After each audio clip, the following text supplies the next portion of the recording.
몇 분들이 그럽니다. 아직도 여호수아 안 끝났냐고 그러는데요. 안 끝났습니다. 몇 분 더 남았습니다.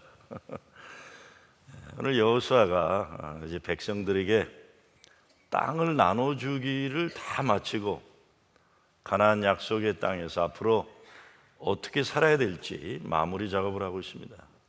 그 마무리 작업 중에 제일 먼저로 도피성을 제시합니다. 하나님 약속의 땅에서도 도피처가 필요하다. 근데 이것은 여호수아가 생각해낸 것이 아니라 하나님께서 이미 광야에서 모세에게 발표하신 겁니다. 모세에게 얘기해 주신 거예요. 무엇으로부터 죄인들을 보호하기 위해 도피성이 필요하다는 것일까요? 오늘 본문에서 피의 보복자라는 단어가 3번이나 나옵니다. 피의 보복자들이 있다.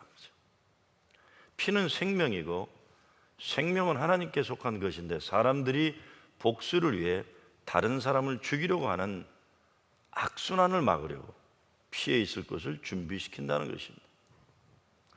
가나안 땅에 도피성이 있다는 의미가 뭡니까? 젖과 꿀이 흐르는 낙원과 같은 곳인데 왜 도피성이 필요합니까? 아무리 하나님 약속의 땅, 축복의 땅이라고 하지만 사람들이 살아가는 곳이니까 문제가 없을 수 없다는 겁니다. 또 문제는 나중에 결국 그 땅에서 동족들끼리 서로 죽고 죽이는 범죄가 일어난다는 것을 말해줍니다. 가나안 땅은 각자 자기 땅을 차지하고 자기가 노력해서 얻은 것으로 살아가는 땅입니다. 광야 40년은 하나님이 허락하시는 일용한 양식을 먹어야 했는데 이제부터는 자기 땅에서 자기가 생산하는 양식을 먹게 되는 것인데 하나님이 사람들 사이에 왜 피해 보복을 염려하실까요? 사람들이 만들어 나가는 역사의 미래에 치열한 갈등의 역사가 계속 일어날 것이기 때문입니다. 자기 것, 소유욕에서 시작되는 거예요. 무엇보다 도피성에는 과실치사범이 들어간다고 했습니다.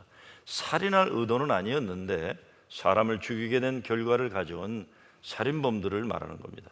이들에게 도피할 것이 필요하다 이거죠. 우리 인생에도 생명을 보존하는 도피성이 필요합니다. 근데 사람들은 잘못된 도피처를 찾을 때가 많이 있습니다.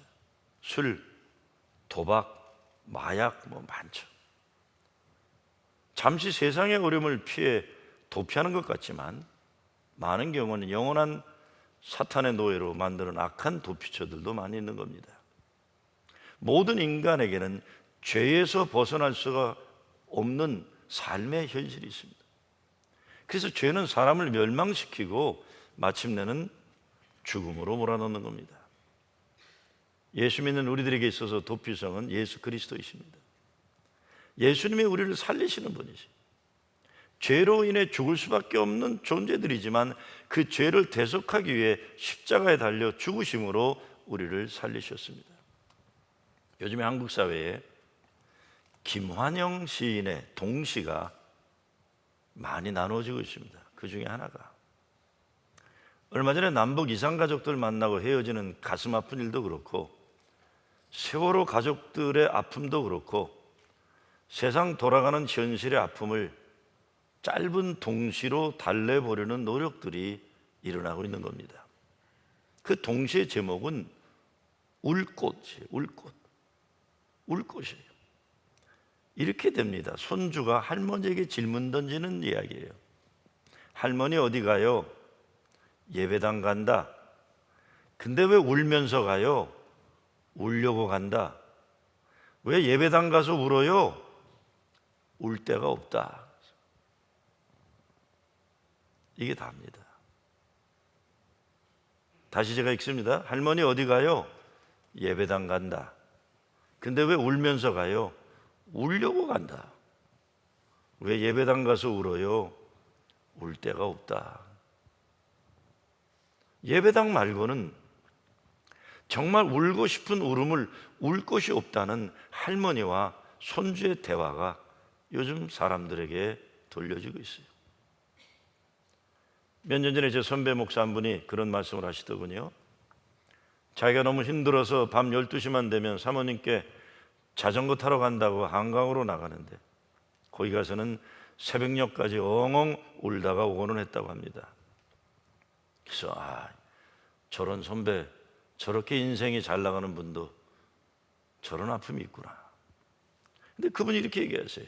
야, 근데 왜 한강에는 그 시간에 꺼이꺼이 우는 남자들이 그렇게 많냐. 그러면서 한마디를 더 합니다. 너희 목사들, 이분은 대학 교수인데 매주일 설교하면서 교인들이 어떤 마음으로 예배당에 와 앉아 있는지 알기는 알고 설교하냐 그래요. 우리 모두는 예수님 만나 우리 심령 속에 있는 것들 다 그분께 내어드리고 예수님 손길에 만져지고 말씀으로 위로받고 힘없고 소망 가지고 살기 위해 이렇게 예배를 드리는 겁니다. 피난처 되신 주님, 도피성 주님을 갈망하는 겁니다. 이스라엘 백성들은 광야에서 40년 동안 훈련을 받고 가나안 땅에 왔습니다. 가나안 땅에 와서도 7년 동안 정복 전쟁을 치렀습니다. 그리고 정복한 땅을 각 지파에게 분배합니다. 여호수아 19장에 보면은 이에 땅 나누는 일을 마쳤더라. 그렇게 끝나요. 얼마나 대단합니까? 이제 가나안 땅에서 행복하고 편안하게 사는 문제만 남은 거예요. 그런데 뜻밖에도 그 다음에 나오는 내용이 살인죄에 관한 것입니다. 이 복된 땅에서 살인이 있을 것이라는 말씀입니다. 이것이 인간의 한계입니다. 잘 먹고 잘 살고 좋은 환경에 살게 되고 게다가 좋은 교회에서 신앙생활을 충실히 하는 사람이라 할지라도 완전하지 못하다는 겁니다. 옛생활을 청산하고 새 사람 되어 신앙생활 잘한다고 하다가도 실수하기도 하고 또다시 범죄할 수도 있는 겁니다. 우리 방심해서는 안 됩니다. 사람들이 실수도 하고 실패도 하고 죄도 저지릅니다.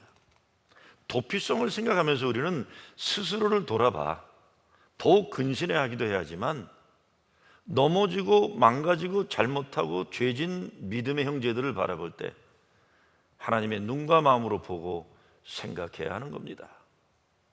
도피성 제도에는 인간의 생명을 귀하게 여기시는 하나님 아버지의 마음이 잘 나타나 있습니다. 하나님의 마음이에요. 죄를 잔 자들까지도 억울함 당하지 않고 새롭게 살 기회를 주는 것을 하나님은 원하신다는 겁니다. 그러니까 정말 하나님 잘 믿고 예수님을 구세주로 고백하면 하나님 마음, 예수님 말씀이 우리네 삶으로 녹아져서 삶의 내용과 열매가 그것에 합당한 것이 되어야 합니다. 그런데 그렇게 되기가 쉽지 않은 것만이 아니라 오히려 하나님 잘 믿는다고 하는 사람들의 마음 씀씀이와 삶의 열매가 꼭 그렇지는 않다는 보고가, 연구 보고가 나왔어요. 엄청 당황스러운 보고입니다. 지난 주간에 Current Biology라는 학술 잡지에 보고된 연구가 나왔는데 지난 주간의 보고입니다. 우리 기독교인들을 포함한 모든 종교인들에게 경종을 울리는 연구가 발표됐어요. 미국과 카나다, 중국과 요르단, 터키, 남아공의 어린이 청소년 1200명을 대상으로 연구했어요. 1200명.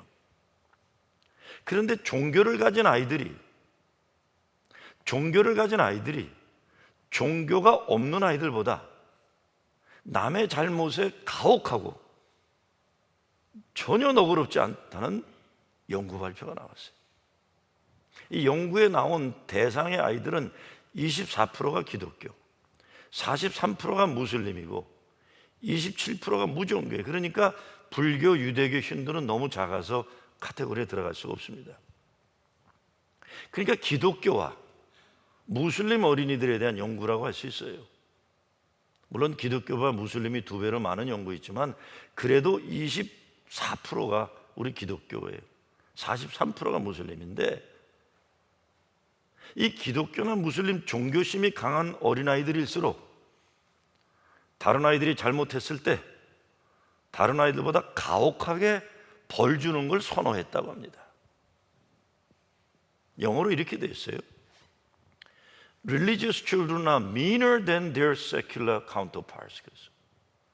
종교심이 강한 아이들일수록 다른 아이들보다, 무종교보다 더 못돼 먹었다 이렇게 얘기했어요.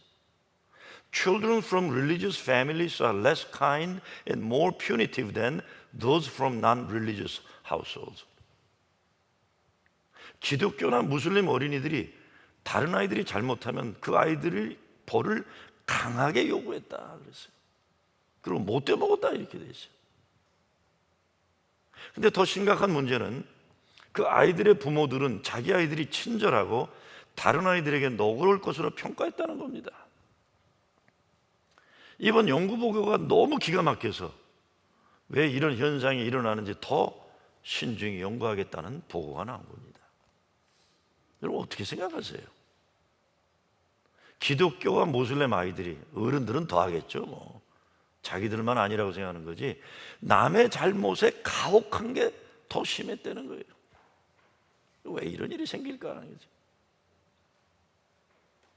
오늘 본문에 나타난 하나님 마음을 생각해 보면서 그 연구 보고서가 제게 충격으로 다가왔어요. 어젯밤에도 저희 집사람이 이런 게 있다고 보여주는데 봤어? 그러고 내가 신경질 났어요. 나 봤다고. 무엇을 오늘의 기독교나 모슬렘이 잘못하고 있는 걸까요? 무엇보다 모슬렘 신앙을 가진 사람들과 우리는 앞으로 더욱 싫으나 좋으나 같이 살아야 됩니다. 특히 뉴욕에서는 그래요. 세계 곳곳에서 강하게 모슬렘이 성장하고 있어요. 이미 유럽은 모슬렘계의 인구 증가가 급격합니다. 미국도 앞으로 더욱 그럴 거예요.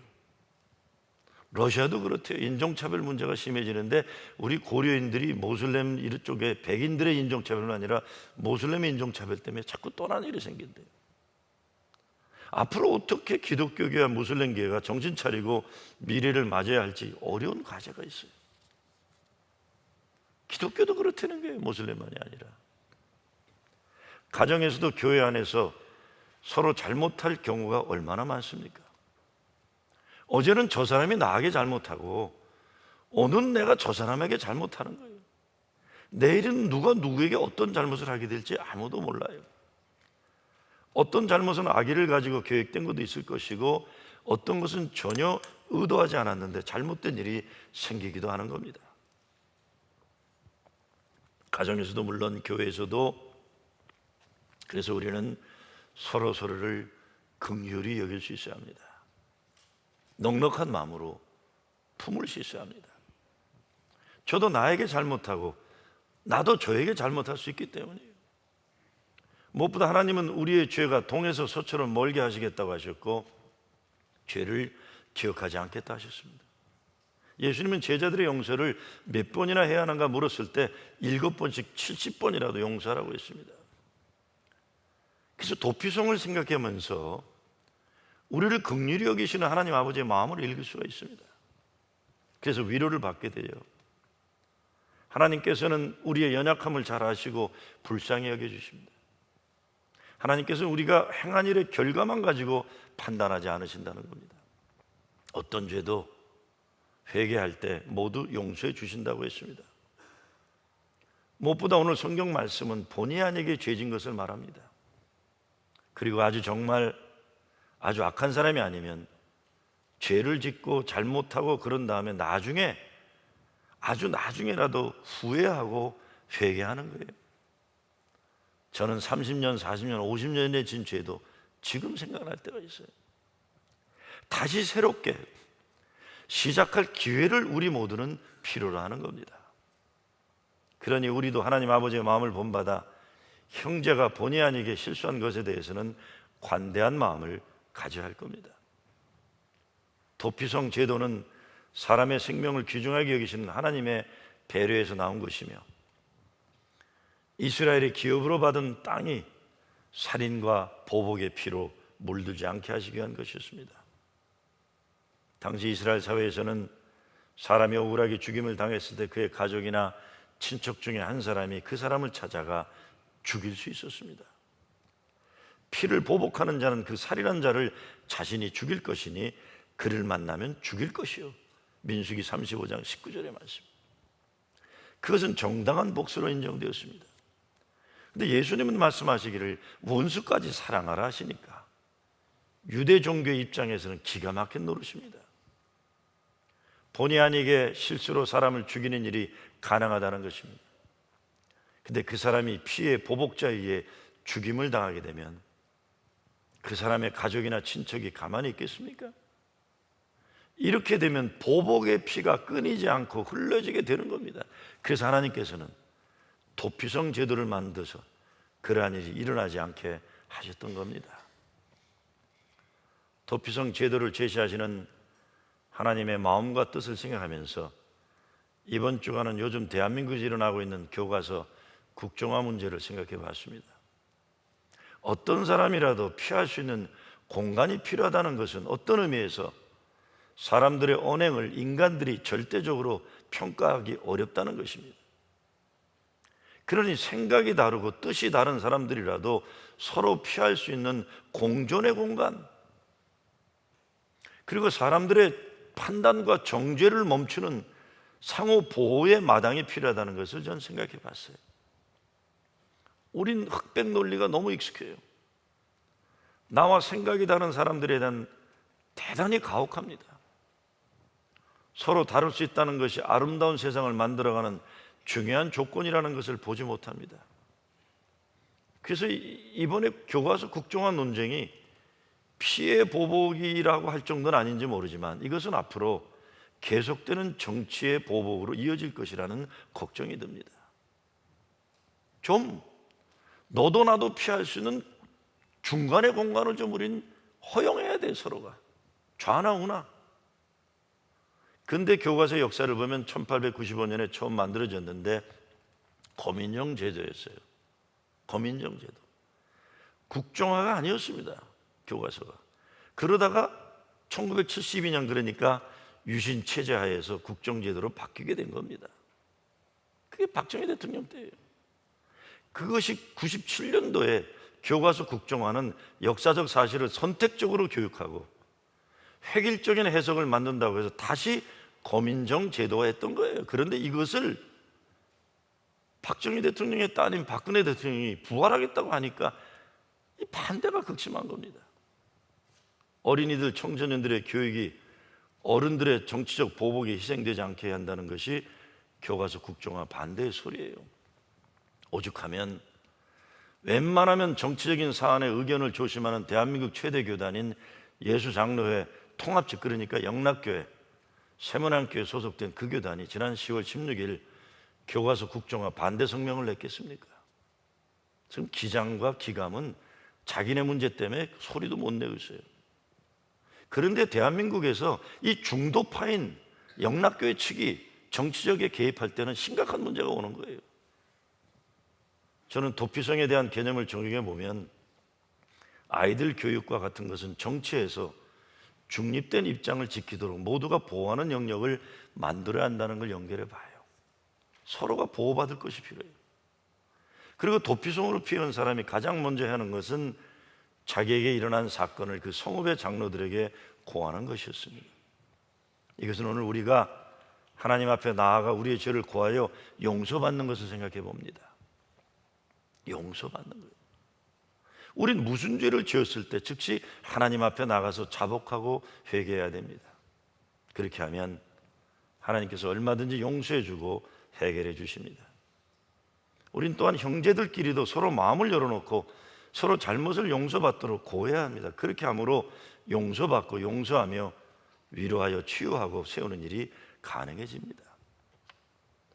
여기 뉴욕 주립대학교 마이클 로이진 교수가 젊어지는 78가지 방법을 소개하면서 많은 걸 얘기하는데 그 중에 몇 가지 이런 거예요. 매일 비타민을 먹으면 1, 2년 더 산다. 매일 아침을 식사를 거르지 않으면 1년 더 산다. 많이 웃으면 2년 더 살 수 있다. 튀기지 않은 생선을 주 3회 먹으면 3년 더 살 수 있다. 잠을 잘 자면 3년이 연장된다. 담배를 끊으면 8년이 계속 피면 8년이 줄어든다. 뭐 이런 거예요. 그런데 제가 깜짝 놀란 건 이런 대목이 나왔어요. 큰 스트레스를 받았을 때 해소할 방법이 없으면 30년이 늙는다 이렇게 돼 있어요. 그런데 스트레스 받은 친구를 방문해서 신방하면 8년이 젊어진다. 그렇게 했어요. 큰 스트레스를 받고 해결하지 않으면 30년이 늙어진다 그랬어요. 프로징 제1교회 30년이 늙어지는 위험이 있는 거예요, 우리가. 난 깜짝 놀랐어요. 이거 치유받아야 돼요, 우리요. 이거 치유받아. 그런데 야고보서도 그렇지만 우리가 주 안에서 서로 죄와 허물을 고하며 기도하면 이 모든 스트레스가 완전히 해소되어 30년이 젊어진다는 겁니다.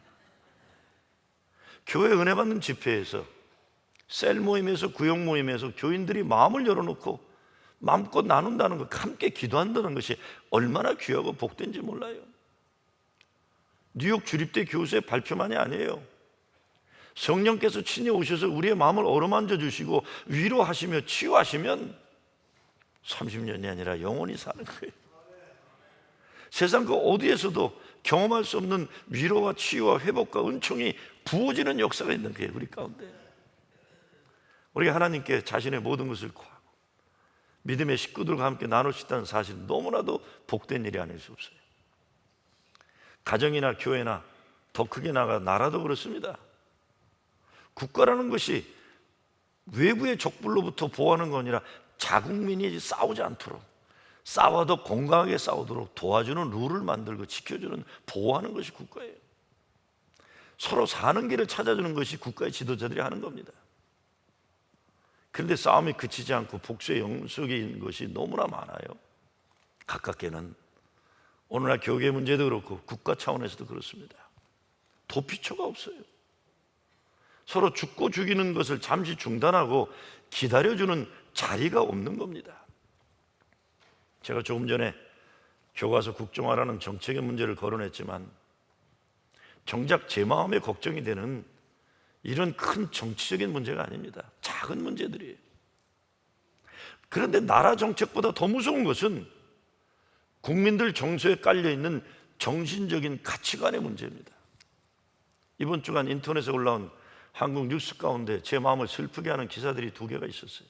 하나는 서울 어느 동네에 장애인 특수교육 학교를 세우는데 동네 사람들이 와서 반대 데모를 하고 장애인 자녀를 둔 부모들, 엄마들은 그들 앞에서 무릎을 꿇고 울며 사정을 했다는 게 기사가 나왔어요.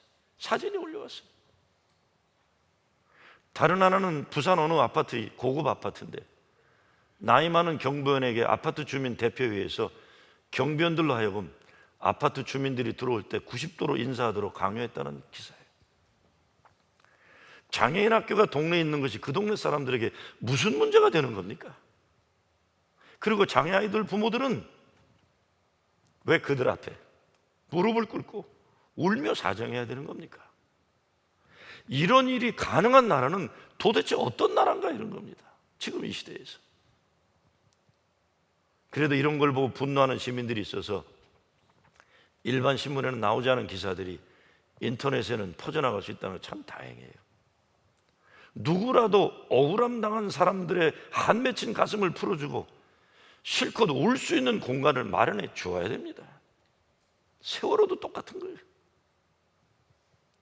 부산 아파트 이야기도 다행히도 그 아파트 어느 고등학생 아이가 그런 기가 막힌 광경을 보고는 글을 올렸어요. 경비원 할아버지가 자기에게 인사를 하니까 자기도 할아버지에게 90도로 인사를 하기로 했다. 그러면서 어떻게 할아버지가 경비원이라고 나이 한참 어린 아줌마들한테 인사를 하는데 아줌마들은 거들떠도 안 보고 지나갈 수 있냐? 이렇게 올렸어요. 그 아파트에 사는 사람들이 그걸 보고 분노를 한 거예요. 그래도 이런 일에 분노하는 사람들이 있으니 참 감사해요. 근데 어느 서울에 있는 아파트에서는 경비원들의 편리를 위해서 주민들이 작은 오토바이 스쿠터를 선물하는 아름다운 이야기도 나왔어요. 그러니 소망이 있는 거죠. 감사하죠. 이런 사람들이 사는 세상에 소망을 가질 수 있는 겁니다. 정말 나라가 망하는 거, 정치의 바닥에 이르는 것은 인륜의 도리가 깨어지는 겁니다. 장애인들의 기본 생존의 기회를 박탈하는 사람들이 부끄러운 줄 모르는 이 현실이 정치 문제보다 더 심각한 겁니다.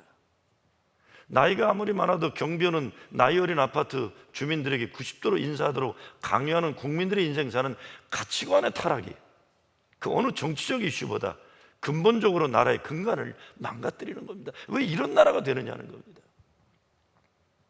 종교교육을 받은 어린이들이 남의 잘못에 가혹하다는 연구 보고를 다시 생각해 봅니다. 기독교와 모슬렘이 영향력이 많은 나라들이 오히려 남들과 더불어 살고자 하는 공간이 사라진다는 비극적인 보고는 아니겠습니까? 역사도 마찬가지입니다. 자기와 같은 역사의식을 가진 사람들만 지구상에 존재하기를 바라는 그런 비좁은 마음은 복수와 복수를 반복하게 만드는 겁니다.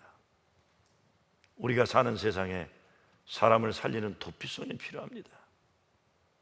장애인 학교를 세우는 것을 반대하는 주민들의 마음은 어떤 마음일까요? 아픈 사람을 더 아프게 하면서도 양심의 가책을 느끼지 못하는 무서운 마음입니다.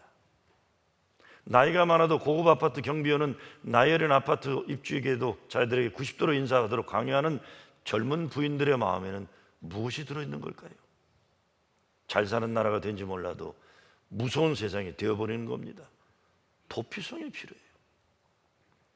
도피성은 죄진 사람도 다시 살 수 있는 재개의 기회를 주는 겁니다. 도피성으로 도망친 사람이 세상으로 나올 수 있는 때가 있는데 그때는 대제사장이 죽을 때예요. 왜? 대제사장의 죽음으로 모든 죄인이 그 해에 죄에서 속량받는 거예요. 다시 살 수 있는 기회를 주는 겁니다. 그래서 우리들의 대제사장 대신 예수 그리스도께서 우리를 대신해 십자가에 죽으심으로 우리를 죄와 그 형벌로부터 벗어나게 하실 것에 대한 상징적인 제안입니다. 예수님이 구세주이심이 이것입니다. 예수께서 나를 위해 죽으셨습니다. 우리는 그분을 믿음으로 주님과 연합되어서 죄의 몸이 십자가에서 죽은 것으로, 그리고 주님과 함께 다시 사는 겁니다. 그래서 예수를 믿은 사람은 새 사람이 되는 겁니다. 그리고 도피성은 누구에게나 열려 있어요. 그래서 제가 7절에서 9절까지 읽은 겁니다. 유대인만이 아니라 타민족, 타인종들에게도 열려 있어야 한다고 오늘 성경을 말합니다. 누구나 그 도시에 사는 사람들은 다 도피성에 들어갈 수가 있다. 그리고 도피성은 피하기 쉽게 가까운 곳에 있어야 된다고 그랬어요. 왜? 피하다가 중간에 죽으면 안 되니까 가까운 곳에 돌아. 도피성은 궁극적으로 예수 그리스도입니다. 죄인들은 그 죄 때문에 모두 죽을 수밖에 없습니다. 그런데 하나님께서는 죄인을 구원하시려고 예수 그리스도를 보내주셨습니다. 그리고 누구든지 예수 그리스도 하나 있으면 어떤 죄든지 예수께로 오면 살 수 있고 구원을 받을 수 있는 겁니다. 가까이 있어야 된다 그랬어요. 구원의 길이 가깝다는 거예요. 멀지 않다. 누구나 피할 수 있다. 예수께로 오면 누구나 살 수 있다.